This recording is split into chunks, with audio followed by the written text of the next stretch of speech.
आप देख रहे हैं सूत्रकार समाचार।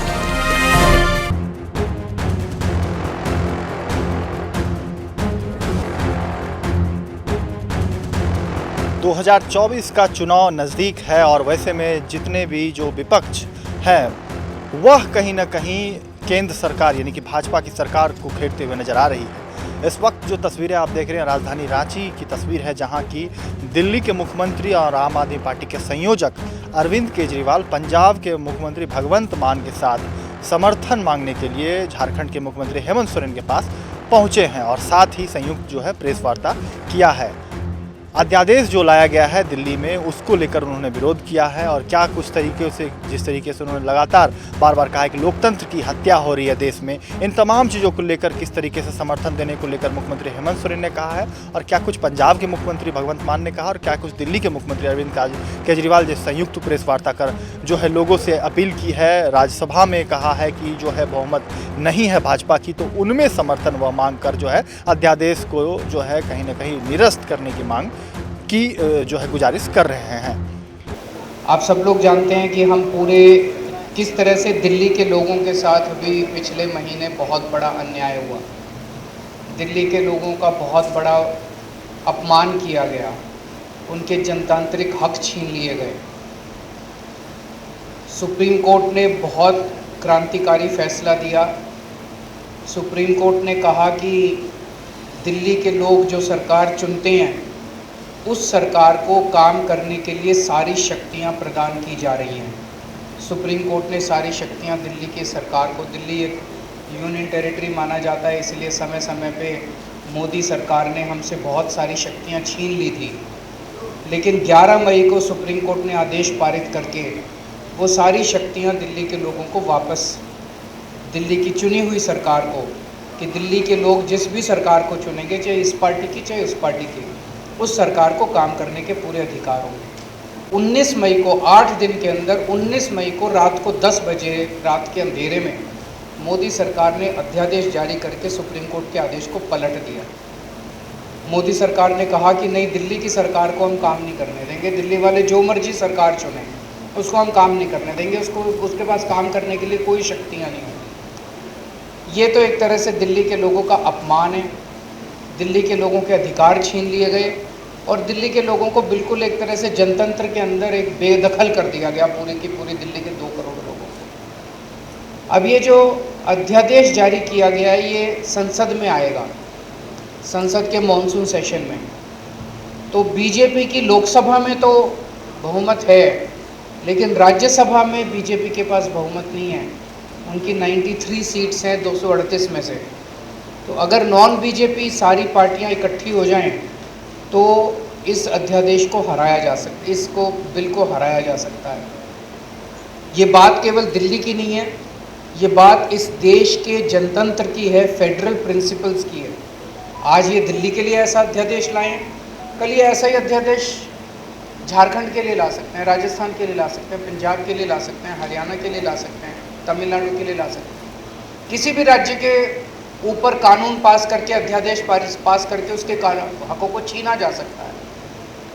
ये तो एक तरह से देश की आज़ादी की बात है कि जनता सरकार चुनती है और सरकार के पास जनता के सपने पूरे करने के लिए, उनकी ज़रूरतों को पूरे करने के लिए सारे अधिकार होने चाहिए। ये एक तरह से संविधान के साथ छेड़छाड़ कर रहे हैं, संविधान के बेसिक मूल्यों के साथ छेड़छाड़ कर रहे हैं। हर हिंदुस्तानी का फ़र्ज़ है कि इस अध्यादेश का विरोध किया जाए। अभी हम पूरे देश भर में घूम रहे हैं और हमें सभी पार्टियों का बहुत अच्छा सहयोग मिला। आज काफ़ी लंबी चर्चा हुई हेमंत जी से और मैं दिल्ली के लोगों की तरफ से हेमंत जी का और उनकी पार्टी का तहे दिल से शुक्रिया अदा करना चाहता हूं कि उन्होंने पूरा सहयोग देने का हमें आश्वासन दिया है कि संसद के अंदर भी और संसद के बाहर भी जनतंत्र को कुचलने के लिए ये जो अध्यादेश लाया गया है इसके खिलाफ वो पूरा हमें समर्थन देंगे। वर्तमान समय में चुनी हुई सरकार को किस तरीके से काम नहीं करने देने का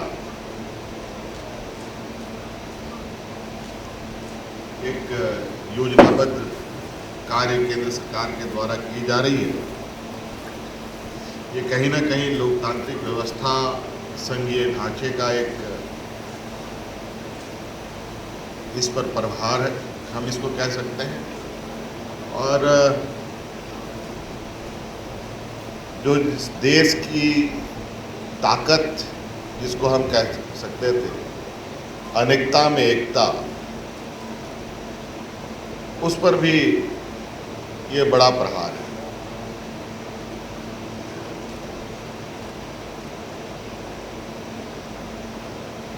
संघीय ढांचे की तो बात केंद्र सरकार करती है, लेकिन कार्य उसके बिल्कुल विपरीत होते हैं। आज बिल्कुल ये स्पष्ट रूप से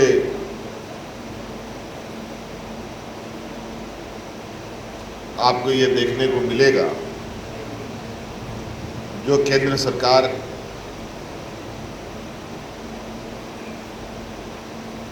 के सहयोगी सरकार नहीं है, उन सभी सरकारों की कमोवेश